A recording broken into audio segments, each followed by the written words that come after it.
오늘의 말씀 디모데후서 3장 1절에서 7절 말씀입니다. 너는 이것을 알라. 말세에 고통하는 때가 이르러 사람들이 자기를 사랑하며 돈을 사랑하며 자랑하며 교만하며 비방하며 부모를 거역하며 감사하지 아니하며 거룩하지 아니하며 무정하며 원통함을 풀지 아니하며 모함하며 절제하지 못하며 사나우며 선한 것을 좋아하지 아니하며 배신하며 조급하며 자만하며 쾌락을 사랑하기를 하나님 사랑하는 것보다 더하며 경건의 모양은 있으나 경건의 능력은 부인하니 이 같은 자들에게서 내가 돌아서라. 그들 중에 남의 집에 가만히 들어가 어리석은 여자를 유인하는 자들이 있으니 그 여자는 죄를 중히 지고 여러 가지 욕심에 끌린 바 되어 항상 배우나 끝내 진리의 지식에 이를 수 없느니라. 요즘에 세상 돌아가는 것을 보면 느끼게 되는 한 가지가 있습니다. 그것은 바로 모두가 하나같이 잔뜩 화가 나 있다 하는 것입니다. 모든 것에 대해 모든 이유로 다들 화가 나 있습니다.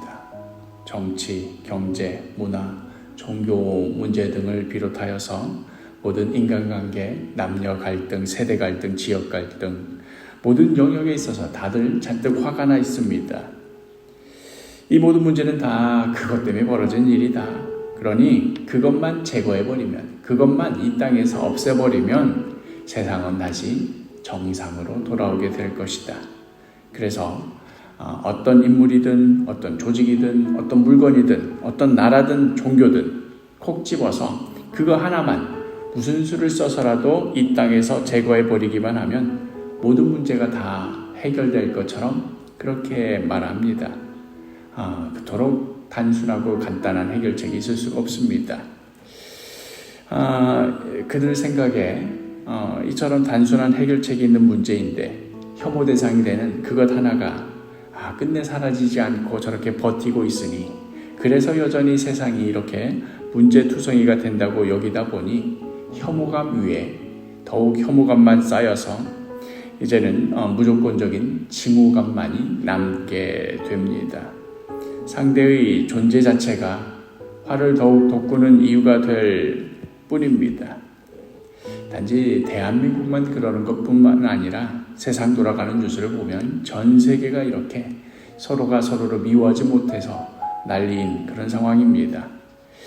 세상 돌아가는 게 누구 하나만, 뭐 하나만 없애면 다 해결될 것처럼 그렇게 간단할 리가 없다고.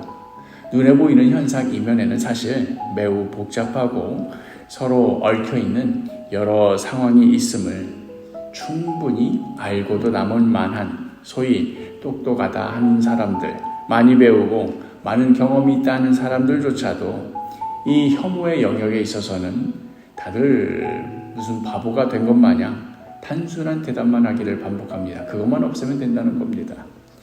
세상에서 그것만 쓸어버리면 만사 해결이라는 것이지요. 예전에는 이런 식의 태도를 가진 사람들에 대해 그래도 나름 경계하기도 하고 또 나름대로의 반론을 제시하면서 그 정당성에 의문을 표하기도 했었는데 이제는 더 자극적이고 더 강렬하고 더 단순 무식할수록 오히려 사람들이 환호하고 거기에 사람들이 모여들고 거기에 힘이 실리고 거기에 반응합니다.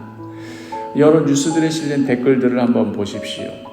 그 뉴스 사안에 대한 객관적이고 차분한 반응보다는 자극적이고 성급하고 충동적인 성마른 반응들에 오히려 여론이 움직이는 것을 볼 수 있습니다. 어쩌다가 세상이 이렇게 되어가는가? 사실 하나님을 떠난 인간들이 나름대로 최선을 다해본다고 한들 그 한계가 어떠할지, 그 끝이 어떠할지를 성경은 이미 오래전부터 경고해 오고 있었습니다. 오늘 본문의 1절을 보면 너는 이것을 알라 말세에 고통하는 때가 이르러 하면서 마치 사도 바울이 요즘 세태를 직접 보고 와서 기록하였나 싶을 정도로 오늘날의 우리들의 모습을 적나라하게 그리고 있습니다. 이어지는 2절 사람들이 자기를 사랑하며 돈을 사랑하며 자랑하며 교만하며 비방하며 부모를 거역하며 감사하지 아니하며 거룩하지 아니하며. 그러면서 특별히 아까 우리가 처음부터 언급하였던 이런 혐오와 증오가 가득한 오늘날의 우리들의 모습을 잘 그려내고 있지요. 이어지는 3절, 무정하며 원통함을 풀지 아니하며 모함하며 절제하지 못하며 사나우며 선한 것을 좋아하지 아니하며. 정말이지 다들 너무나 무정합니다. 몹시 화가 나 있어서 좀처럼 그 화를 풀지를 않습니다. 억지스러운 논리를 끌어와서라도 거짓 뉴스를 퍼뜨려서라도 누군가를 모함합니다. 한두 번 하고 그치는 것이 아니라 도무지 멈출 줄을 모릅니다. 절제하지를 못합니다. 그 언어와 행동이 사납기 그지 없습니다. 증오가 더 큰 증오를 부르고 피가 피를 부릅니다. 그렇다면 이러한 시대 한복판에 살아가고 있는 우리 믿는 자들이 해야 할 일이 있다면 그것은 무엇일까? 5절 말씀에 경건의 모양은 있으나 경건의 능력은 부인하니 이 같은 자들에게서 내가 돌아서라. 갈갈이 날뛰는 이런 세상의 흐름에 덩달아서 같이 날뛰지 말고 그러한 모습으로부터 돌아서라 하는 그러한 말씀입니다. 혐오와 증오를 부추기는 언어와 행위 앞에서 동조한다거나 방관하는 것이 아니라 단호하게 돌이켜야 합니다. 세상을 바꾸겠다는 명목으로 저들이 틀린 생각을 하고 있음을 증명하겠다고 혐오와 증오에 또 다른 기름을 끼얹으며 함께 날뛰는 것이 아니라 단호히 멈추어야 합니다.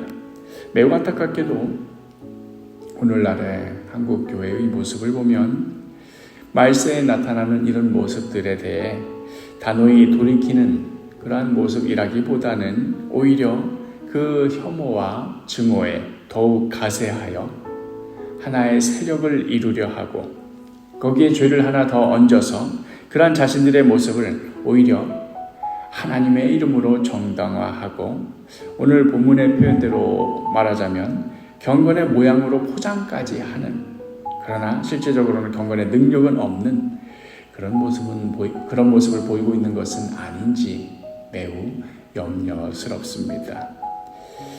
누군가를 손가락질 하자는 말이 아닙니다. 바로 나 한 사람의 모습 가운데 이러한 모습들이 은밀히 또아리 들고 숨겨져 있어서는 세상의 모습과 다를 바 없이 그렇게 살고 있지는 않은지 되돌아보자는 그런 말입니다. 오늘도 하나님의 말씀 앞에 이러한 저의 모습을 비춰보며 또 진지하게 성찰하며 스스로의 모습을 되돌아봅니다.